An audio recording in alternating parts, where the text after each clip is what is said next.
Es gibt Tage, wo es am kleinen Eisbär Lars viel zu heiß ist. Die Pieps und die Lena wollen ihm helfen abkühlen.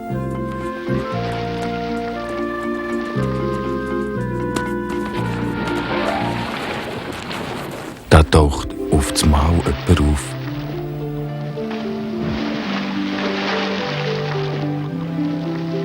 Die Lena kennt ihn sofort.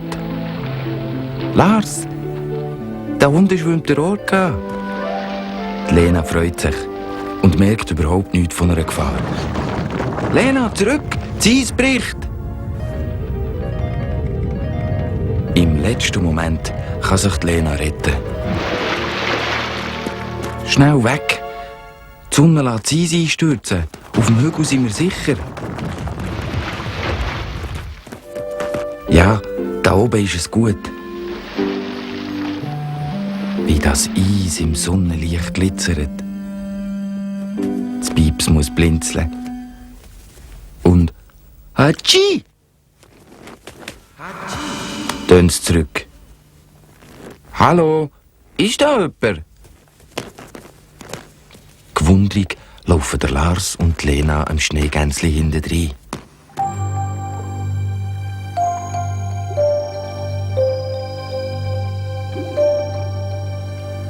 «Hallo, hallo!»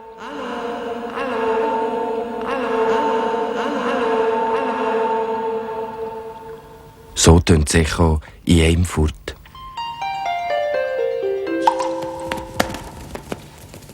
Auf einmal zittert der Boden unter ihnen. «Hilfe!» rufen der Lars und die Lena. «Juhu!» ruft das Pieps. Immer tiefer rutschen sie runter in den Bauch von dieser Höhle.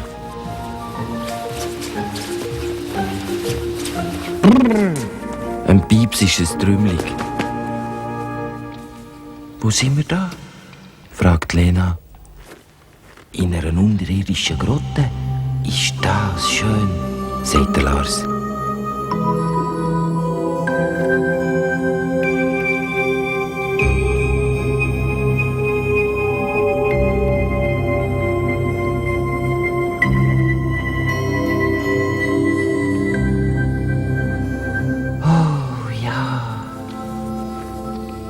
Schön. Aber plötzlich zittert es und rumpelt in der Höhle. Ah! Lars, es geht zusammen. Wir müssen da raus. Nur keine Aufregung. Der Lars will tapfer sein und weiss doch keinen Rat. Oh, dann hat er's. Das Wasser fließt neu raus. Und das ist schon der Ausgang. Ich suche ihn. «Bleib da, Lars! Das ist viel zu gefährlich!» Das Pieps ist verzweifelt, aber der Lars ist schon fort. Endlos lang gehen die Minuten. So dünkt's Lena und das Pieps. Bis endlich der Lars wieder auftaucht. «Ich habe den Ausgang gefunden. Wir müssen nur ein paar Meter tauchen. Ich kann doch nicht schwimmen.» Lena, wir haben keine Zeit mehr.